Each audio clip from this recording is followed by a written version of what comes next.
Hello and welcome back to the channel.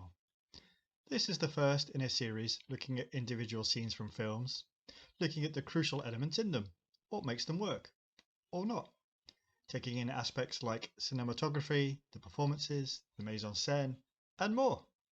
And appropriately enough, for the opening of the series, we're going to take a look at an opening scene. It's from Rian Johnson's debut, Brick, and the first time I saw this film, this sequence had me gripped right from the start. We open on a close-up of Joseph Gordon-Levitt's Brandon. The sense of mystery is immediate as we see him staring unnervingly at something that we don't yet see. Cutting to the wide shot of the storm drain, it takes us a moment to see the body at the right of the frame. This is Emily. The distance between Brendan and her body indicative at the distance in a once close relationship that had developed with tragic consequences. The stream dividing them as well. From this moment, we understand that these two people are connected, but as of yet, we're unsure why, and we only slowly begin to realize how close they were as the film goes on. Interestingly, it is the storm drain tunnel entrance that dominates the frame, a looming dark void hanging over our characters. It's no mistake that Emily is shown to be right next to it. She has fallen into the darkness, whilst Brendan teeters on the edge. The shape of the entrance goes on to prove to be a critical clue as the film progresses. We get a second close-up of Brendan. Gordon-Levitt here is remarkable, silent and almost motionless, but still managing to convey a sense of grief. Then a series of close-ups of Emily, listlessly lying in the water.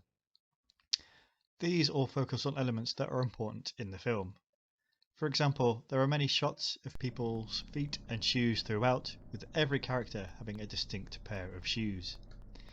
In one later scene, Emily's nervousness is communicated via her restless feet, whilst here, her lifeless feet reinforcing what has happened to her. Her blonde hair is later important to how Brendan begins to piece together the events that have led to this tragic point.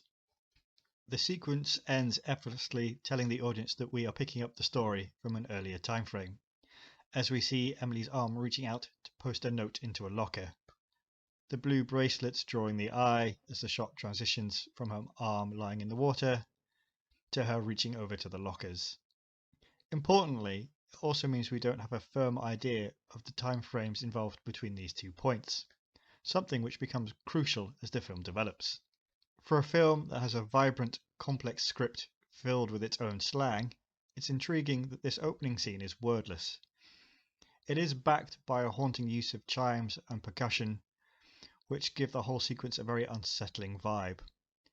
School bell rings out as the final transition is made before the film's title appears in silence. We are also introduced to the muted colour palette that runs throughout, the look helping to invoke the classic film noirs from which the film draws so much inspiration. So, just within roughly 40 seconds, we have a mystery. Who is the girl? What has happened? What is in the note? And a mood firmly established. This really is a super effective opening to a film. I will be covering many more scenes from many different films and giving my thoughts on them. So if you have any suggestions of a scene you'd like to take a closer look at, please leave them in the comments below.